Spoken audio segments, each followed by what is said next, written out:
어떤 사람이요 산에 갔는데요. 앞에 등치가 엄청나게 송아지보다 더 큰 멧돼지가 달려오는데 그 상황을 어떻게 이겨야 할까요? 자, 용기 있게 맞서서 멧돼지와 난투극을 벌여야 할까요? 아니면 꾀를 써서 자기가 가지고 있는 우산을 활짝 펴서 크게 보이고 자기는 옆으로 빠져야 될까요? 살 길을 모색해야겠죠. 이게 지혜죠. 지혜. 멧돼지를 상대로 싸워서 이길 수 있는 사람은 불과 몇 안 될 겁니다. 아마 삼손 정도라면 그를 잡고 찢을 수 있겠죠. 그러나 대부분의 사람들은 그 멧돼지에게 당할 수밖에 없는 거죠. 신체적으로 우리가 멧돼지와 싸우면 안 돼요. 그 힘이 아주 세거든요. 우리는요, 세계 지도를 폈을 때 우리나라를 보면은요, 우리나라가 좌편에는 중국이 있고 우편에는 일본이 있고 또 북쪽에는 러시아가 있습니다. 그래서 이 지도만 보고 있으면은요, 숨이 꽉 막히죠. 왜? 주변 나라들이 다 강대국이잖아요. 우리가 강하면은 이 세 나라가 약하다면은, 그렇다면 우리가 걱정할 일이 없는데, 세 나라가 무척 강한 나라들이에요. 세계의 최상위권 나라들이고 항상 우리와 적대적인 관계에 있죠. 지도를 볼 때는 숨이 꽉 막히는 것은 어쩔 수 없는 우리 나라의 현실인가 봅니다. 그런데 이제 우리는 거기에 한숨만 쉴 게 아니라 지도를 180도 돌려서 놓고 한번 보자고요. 180도 돌려두면 좌측에는 이제 일본이 있죠. 우측에는 중국이 있고 남쪽에는 러시아가 있고 북쪽에는 망망대해입니다. 이제는 우리가 살 길이 열리는 것이죠. 홈트였잖아요. 그래서 그리 직진할 수가 있죠. 바로 직진해서 가면 태평양이 열려 있습니다. 그리고 인도양이 열려 있습니다. 5대양 6대주가 우리의 터전이 될 수 있다는 것입니다. 이게 바로 역발상이라는 것이죠. 바로 나에게 주어진 상황을 내가 어떻게 인식하고 그것을 어떤 모습으로 받아들이냐에 따라서 어떤 사람은 절망으로 느껴지고 어떤 사람은 희망으로 느껴진다는 것. 바로 이게 관점의 차이라는 것입니다. 여호수아의 군대가 요단강을 넘어 여리고를 향하고 있었습니다. 가기 직전에 바로 정탐꾼 2명을 발견했죠. 여리고성에 가서 보니까 그 여리고의 백성들, 왕을 비롯한 모든 사람들이 이스라엘이 몰려온다는 소식을 듣고 부들부들 떨고 있었습니다. 그 여리고 사람들 이야기합니다. 자기들끼리 이야기합니다. 이스라엘을 도우신 그들의 신이 바로 애굽에서 그들을 도와서 나오게 했다.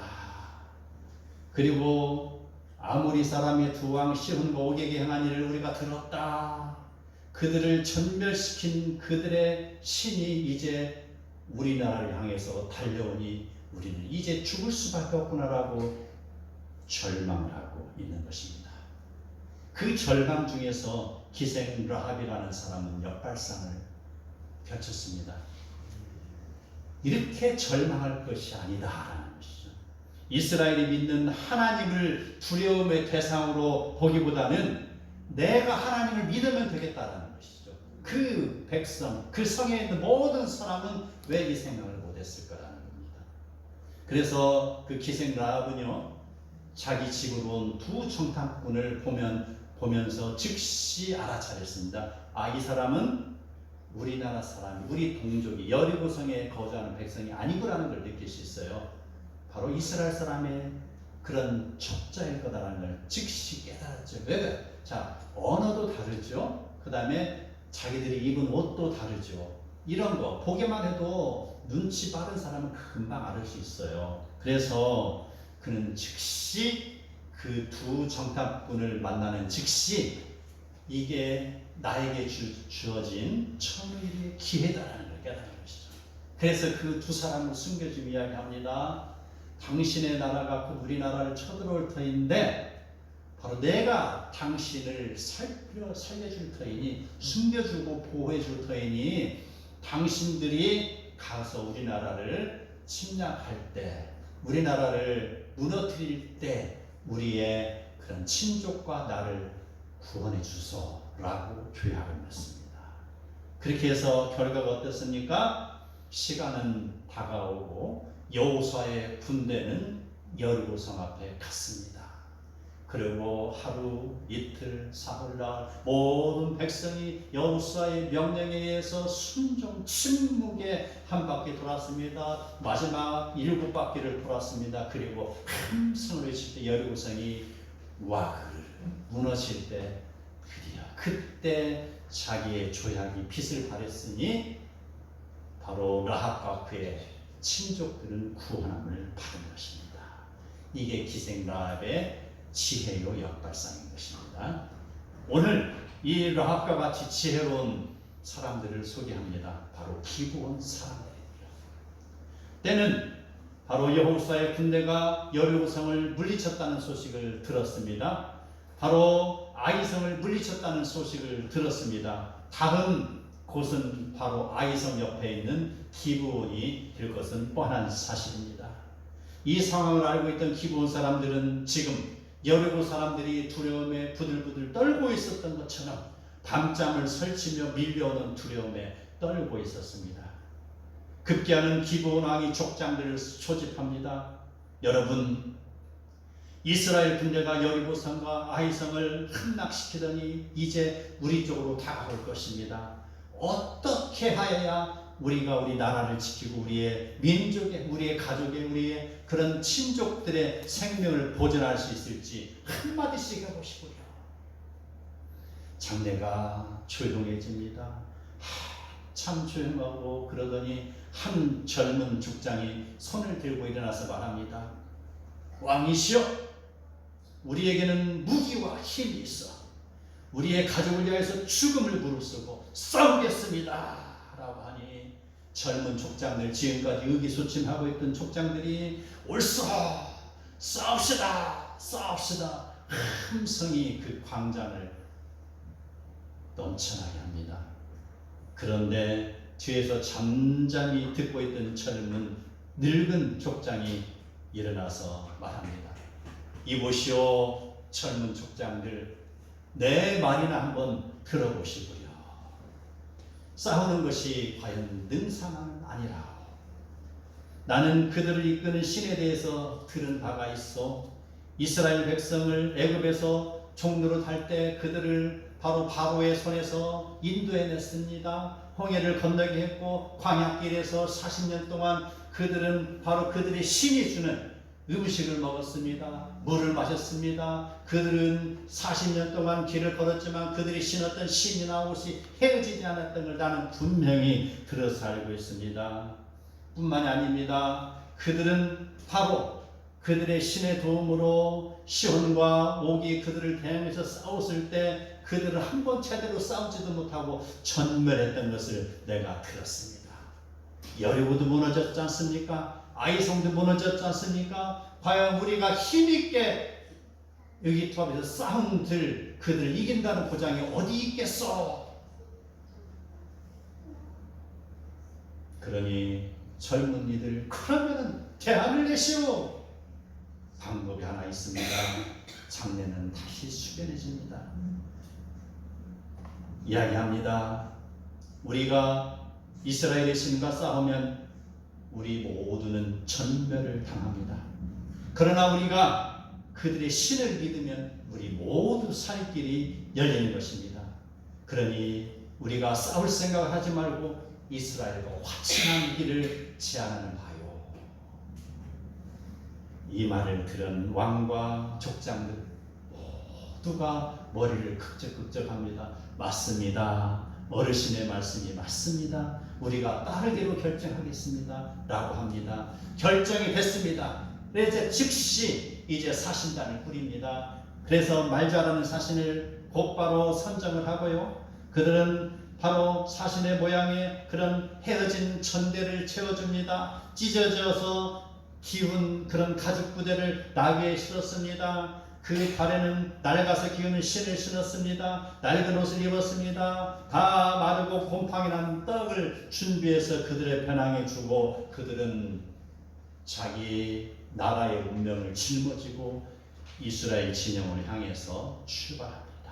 그리고 여호수아에게 이르러서 말합니다. 여호수아여, 우리는 먼 나라에서 왔나이다. 이제 우리와 조약을 맺읍시다. 그러니 여호수아가 그들에게 묻습니다. 너희는 누구이며 어디에서 왔느냐? 예, 당신의 하나님 여호와의 이름을 두고 맹세하노니 우리는 심히 먼 나라에서 왔습니다. 이는 우리가 그의 하나님의 소문과 하나님이 애굽에서 행하신 모든 일을 들었습니다. 사해 우측에 있는 시온과 오게게 행한 모든 일을 들었습니다. 이제 우리가 우리의 가족과 우리의 나라의 생명을 보존하기 위해서 당신들의 종이 되겠사오니 어서 죄악을 맺읍시다. 우리를 종으로 삼고 우리의 나라를 보호하소서. 이렇게 이야기합니다. 보소서, 우리가 떠날 때에 떡을 가지고 왔는데, 뜨끈뜨끈한 떡을 가져왔는데 지금 곰팡이가 나지 않습니까? 라고 하면서 페낭에서 떡을 보이니, 그들은 또 낡은 그런 가죽 부대, 찢어진 가죽 부대를 보이니, 그들은 또 옷과 헤어진 신발을 보이니 여호수아가 하나님께 여쭙지도 아니하고 그들과 확신을 맺습니다. 맞구나라고 확신을 맺는 것입니다. 그래서 그들은 이스라엘의 종이 됩니다. 이스라엘은 그들을 보호해 줄 것을 조약을 맺습니다. 족장들도 한 걸음 나와서 그들을 향해서 맹세합니다. 우리가 당신네 나라와 당신들을 죽이지 않겠소라고. 바로 기브론은 그 종이 한 장으로 인하여서 이제 그 나라가 죽을 위기에서 살 길을 얻은 것입니다. 이 소식을 들었던 그 가나안 땅의 5 부족 왕들, 그들은 이제 분개하고 있습니다. 예루살렘 왕입니다. 헤브론, 야르뭇, 라기스, 에글론 왕이 연합하여서 군대를 모읍니다. 저 배신자를 가서 척결하자, 기본을 물리치자 하고 5 왕이 그들이 힘을 모아서 이제 군대를 모으고 쳐들어가기 시작합니다. 이 소식을 들었던 기브온은 이제 활짝 놀랍니다. 올 것이 오고야 말았구나. 우리가 믿을 건 이제 저 5 왕이 아니야. 우리는 여호수아에게 빨리 가서 기별을 해서 여호수아의 도움을 받자. 그래서 그 소식을 급하게 여호수아에게 알리는 것이죠. 여호수아는 잠시 생각합니다. 저들을 도우면은 저 5 왕과 또 싸워야 된다. 어찌할꼬 궁리합니다. 그런데 조약을 맺었으니 어떻게 합니까? 해야 된다. 또 하나님께, 이전에는 하나님께 엿짓지 않았으나 이제는 하나님께 엿짓는 거예요. 하나님, 제가 실수했습니다. 제가 하나님께 엿짓지도 아니하고 조약을 맺었는데 이미 조약을 맺은 걸 어떻게 합니까? 이제 어떻게 해야 되겠습니까? 우리가 가서 싸우겠습니까? 말해야 되겠습니까? 싸우라! 여호수아는 힘을 얻습니다. 이스라엘 군대를 동원합니다. 그리고 야밤에 가서 그들 바로 기브온을 향해서 가서 둘러싸고 있는 그 연합군을 포위해서 섬멸하는 것이죠. 이게 이스라엘의 전법이요, 하나님의 전쟁의 방법입니다. 칼로 싸웁니다. 창으로 싸웁니다. 거기에 있던 연합군이 파죽지수로 몰려드는 이스라엘 군에 의해서 섬멸되기 시작합니다. 그리고 또 하나님은 싸우는 이스라엘에게 그들의 힘이 붙일까봐 그 적진을 향해서 하늘에서 우박덩이를 쏟아내려 버렸습니다. 어떻게 해요? 강 이쪽은 아니고 강 저쪽에만, 이쪽 이스라엘 쪽에는 우박을 안 내리고 이쪽 저쪽 적군 쪽에만 우박을 내린 것이죠. 그래서 성경을 보면은 칼과 창으로 죽은 자들보다 우박으로 죽은 자들이 더 많았다고 했습니다. 이제 여호수아의 군대는 끝을 봐야 되겠습니다. 열심히 달려가서 싸우는데 해가 조금 있으면 넘어갈 것 같습니다. 어찌해야 되겠습니까? 여호수아가 기도하고 외칩니다. 태양아, 너는 기브온 위에 머무르라. 달아, 너도 얇은 골짜기에 그리할지어다. 기도합니다. 하나님 도우소서라고 기도합니다. 태양이 머무릅니다. 달이 멈춥니다. 결국 이스라엘에게 승리가 주어지는 것이요, 바로 기브온이 죽을 뻔했다가 살아나는 것입니다.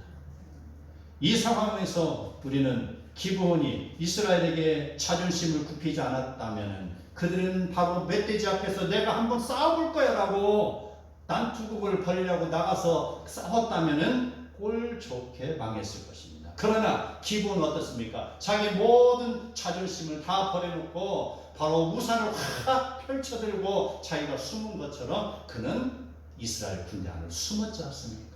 이스라엘에게 항복했지 않습니까? 조약을 맺었지 않습니까? 이게 그들의 지혜라는 것이죠. 한 사람의 지혜로운 지도자가 있었기에 그 민족이 죽을 위기에서 구원받은 것입니다. 이후에 전쟁을 다 끝나고 여호수아는 비로소 사건 정리를 합니다. 이 녀석들 봐라. 너희들이 나로 속였구나. 전에는 먼 데서 온다고 하지 않았더냐? 그런데 바로 코앞에 있었던 것을 그러니 기본 사람들이 어쩌겠습니까? 우리가 살아야 되는데 어쩌겠습니까? 라고 한바탕 해프닝이 벌어졌죠. 그래 너희가 약속했지. 그래, 지금부터 너희는 이스라엘을 섬기는 종이야 하고 종이 된 것입니다. 섬기는 종이 됐습니다. 기본 사람들을. 그렇게 해서 차라리 죽는 것보다 낫잖아요. 종으로 살아있는 게 얼마나 행복한 일이냐 이 말입니다. 우리나라도 이와 같은 지도자가 있는 거 아십니까? 일제 36년 기간 동안에 얼마나 힘든 생활을 했습니까? 해방이 됐을 때요, 이 나라는요 좌우 엄청난 싸움이 있었습니다. 그리고 공산주의의 그런 아름답게 포장되어 있는 그들의 그런 그 진리, 그들이 말하는 진리에 사람들이 현혹되어서 이 나라의 지식인이라고 하는 사람들의 90% 이상이 바로 공산주의를 찬동하고 있었어요. 얼쏘 찬동하고 있었어요. 그래서 어떤 사람은요 바로 북한으로 자진해서 건너간 사람도 있었어요. 그리고 나중에는 어떤 사람들은요 북한군에 의해서 끌려서 바로 그건 6.25죠. 끌려가지고 납득되는 사람도 있었다는 것이, 가는 길에 처참하게 죽임을 당하기도 했었잖아요. 공산주의의 실체를 모르는 사람은 결국은 바로 끌려간, 자진해서 납득한 사람 어떻게 된 줄 아세요? 자진해서 납득한 사람은 그 사람들 왜 공산주의의 혁명을 당신이 있는 곳에서 하지 않냐고 여기에 왔어 하고 빠바바바방. 왜? 자기 밥그릇을 뺏길 일이 없잖아요. 그렇죠? 이게 공산주의의 실체라는 것이죠. 자, 이런 것을 알고 있던 자유진영의 사람들, 바로 대한민국을 건립했지 않습니까? 자, 초대 대통령 이승만 대통령입니다. 이제 조금 있으면 북한이 남한을 침략하러 올 것을 알고 있습니다. 이미 첩보에 하면은 소련군이 가지고 왔던 모든 탱크와 모든 무기가 그대로 북한에 있고 북한군은 그걸 훈련을 하고 있었다는 걸 알고 있었어요. 그런데 미국에서는 바로 남쪽에 식탁 통치, 북쪽과 남쪽이 있겠죠. 그래서 대한민국을 통치하고 있던 미국 사람들은요, 제발 이 싸움에서 우리는 손을 떼겠어. 2차 대전에서 얼마나 고생을 했으면 이제 우리는 전쟁에 실수하고 다 철수했어요. 이승만 대통령 아무리 외쳐도 철수하지 마시오, 철수하지 마시오. 조금 있으면 북한이 쳐들어옵니다. 조금 있으면 쳐들어옵니다. 철수하지 마시오, 철수하지 마시오. 그럼에도 불구하고 이것은 당신의 나라 이리 오라고 훌쩍 떠나버렸습니다. 위기입니다. 엄청난 위기입니다. 결국은 북한이 1950년 6월 25일 날 침략했습니다. 처참하게 남쪽은 무너지기 시작했습니다. 또 무너졌습니다. 낙동강변까지 끊임없이 밀려가기 시작했습니다. 얼마나 많은 사람들이 그들의 총과 칼과 죽창에서 죽었습니까? 얼마나 많은 여인들이 그들에게 농락을 당했냐 말입니다. 이게 전쟁의 현실입니다. 이 전쟁을 하지 않기 위해서 그렇게 외쳤건만 다 철수하고 난 결과 이렇게 벌어진 것입니다. 그래서 다시 극보를 띄우지 않습니까? 미국에 보냅니다. 유엔에 보냅니다. 우리를 도우소서라고 보냈죠. 다시 조직이 돼서 하나님의 도움 속에 이 나라가 다시 살게 된 거 아닙니까? 다시 해서 이 나라가 회복이 됐습니다. 그리고 이제 휴전이 된 거 아닙니까? 그 휴전이 됐으면 이제 남쪽 자유, 북쪽은 지금 북한이죠. 이 상황을 두고 미국은 또 떠난다는 거예요. 자국 우선주의. 당신의 나라는 당신의 나라가 알아서 하시오라는 것이죠. 남쪽 나라는 지금 뭐가 없잖아요. 무기도 없잖아요. 자, 전쟁이 끝날 때쯤 끝내려고 하는 거죠. 미국이 어떤 현상이 있는가? 바로 미국과 소련이 지금 밀약을 하고 있어요. 우리 서로 포로를 갖다가 교환하고 전쟁을 끝내버리자라는 것이죠. 그 소식을 이승만 대통령이 알았습니다. 그리고 그날 밤에 사건을 일으켰습니다. 국군들을 보내서 거제도에 있는 그 반공 포로들 엄청나게 많이 있습니다. 10,000명이 넘습니다. 그 포로들을 바로 그 밤에 국군을 보내서 철조망 걸 다 절단기를 끊어가지고 해체시켜 놓고요. 가서 도망가라 했었어요. 너희들 오늘 도망가지 않으면 다 죽는 목숨이야. 도망가라 했었으니까 관공포로들이 다 삽시간에 도망갔습니다. 아침이 되어보니 미군들이 바라보니 그 포로 수용소에 개미 새끼 한 마리 없어요. 지금 북쪽에 있는 남쪽에 있는 포로를 교환해야 되니 교환할 포로가 없는 것이죠. 그래서 내가 이승만에게 한 수 얻어맞았구나라고 했습니다. 그래서 바로 전쟁을 포로 교환하고 전쟁을 종료시키고 자기는 손을 떼려고 했는데 그것을 다시 포기했습니다. 그리고 나온 것이 한미 상호 방위 조약이라는 것이죠. 바로 남한이 다른 나라의 침략을 받으면 미국이 와서 도와주는 것. 미국이 침략을 받으면은 저희 대한민국이 가서 미국을 도와주는 것. 쉽게 말해서 코끼리와 개미새끼와 조약을 맺은 거예요. 여호수아의 군대와 기브온 사람과 조약을 맺은 거라는 것이죠. 사람들이 보면 다 웃기는 일이죠. 어떻게 대등하게 코끼리와 개미와 조약을 맺었는가? 이승만 대통령의 외교력입니다. 이게 바로 외교관을 통해서 조약이 성사됐다는 소식을 듣고 이승만 박사는 책상을 내쳤습니다. 이제 됐다. 이제 우리나라가 살 길이 열렸다. 하나님 감사합니다. 하나님 저희들의 기도를 들으셔서 감사합니다. 저 미국을 움직여서 이 조약을 맺게 해주시니 감사합니다라는 것이 그 조약이 지금까지 우리나라를 보호한 거 아닙니까? 한미 상호 방위 조약에 의해서 지금 우리나라가 위기, 바로 좌측, 우측, 북쪽에 위험한 상대가 있지만 바로 우리나라가 보호되는 거 아니냐 이 말입니다. 이게 바로 조약의 힘이고 이게 바로 지혜로운 한 사람이 있었기 때문에 바로 나라가 보존되는 것입니다. 사랑하는 성도 여러분, 모든 사람이, 많은 사람이 바로 어떠한 잘못된 사상에 감염돼서 예스 예스 외친다 할지라도 노라고 외칠 수 있는 한 사람이 중요합니다. 모든 사람이 아니요 우리는 절대 그럴 수 없어라고 부정적인 시각을 보일 때 신앙의 양심을 가진 한 사람, 우리는 하나님을 비르면 할 수 있으라고 하는 예스를 외치는 한 사람이 바로 나라를 살리고 민족을 살리는 줄 믿으시기 바랍니다. 위기 속에서 구출받은 기도원 사람들은 육신의 구원에 머무르지 않았습니다. 그들은 영혼의 구원에 이른 사람들입니다. 에디슨은 말하죠. 천재는 1%의 영감과 99%의 노력이라고 했습니다.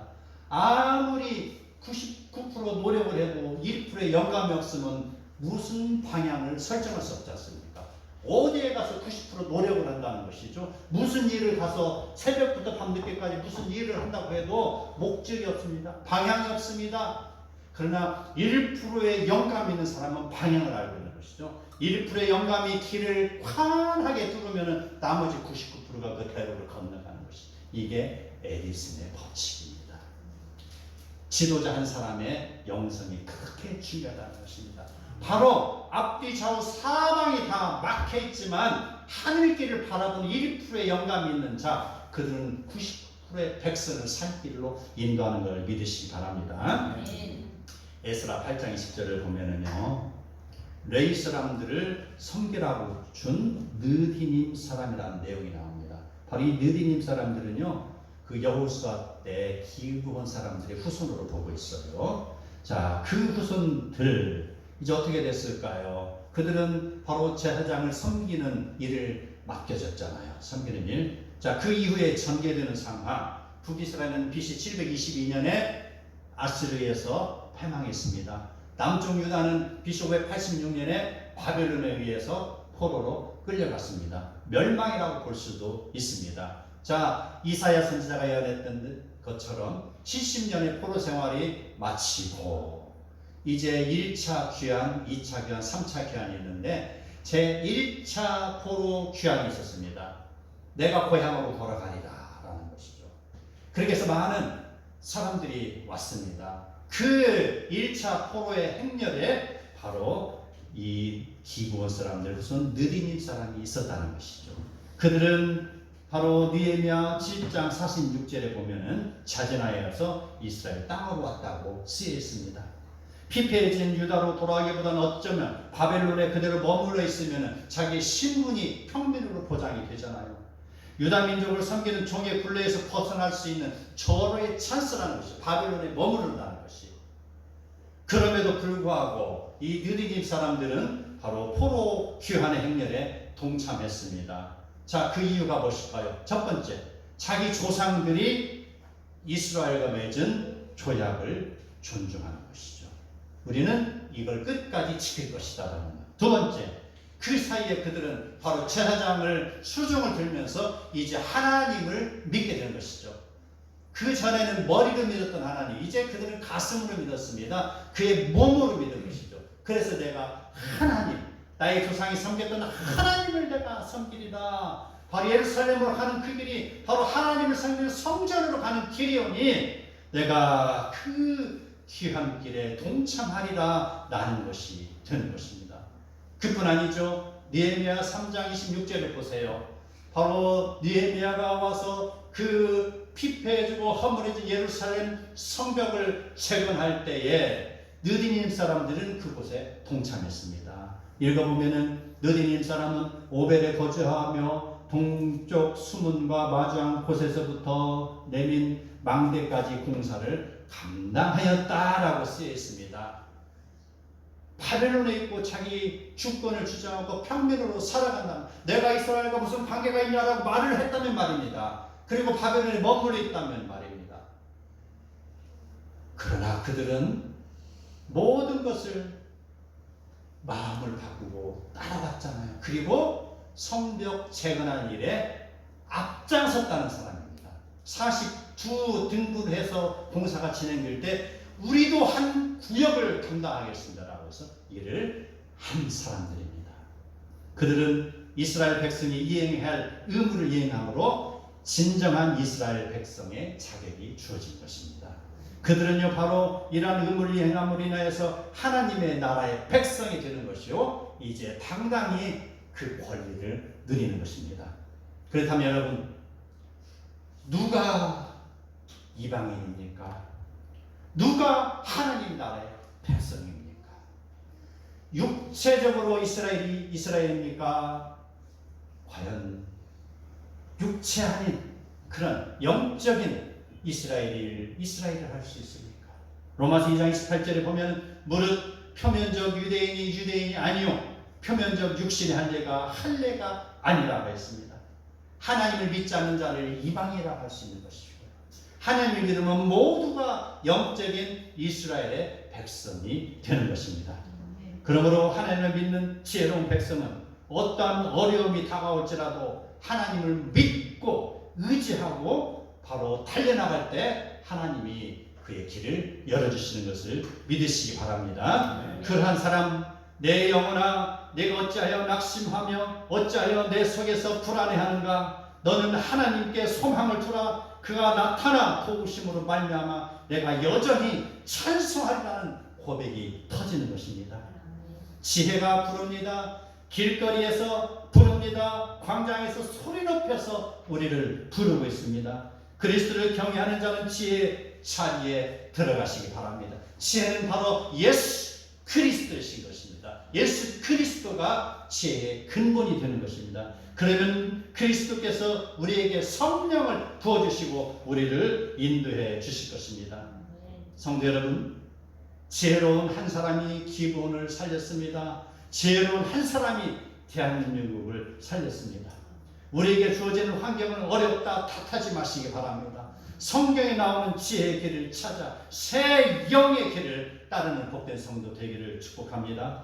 나의 어려운 현실을 하나님께 고함으로 하나님이 나의 인생을 다스려 주시기를 간구하며 나갈 때 하나님이 나를 다스려 주신 것을 목도하시기 바랍니다.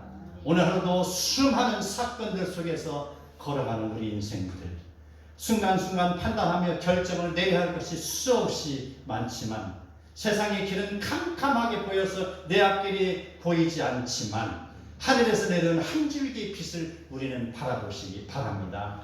앞뒤 사후 차방 사방이 막혀 있을지라도 하늘의 길은 열려 있으니 우리는 하늘을 바라봐야 될 것입니다.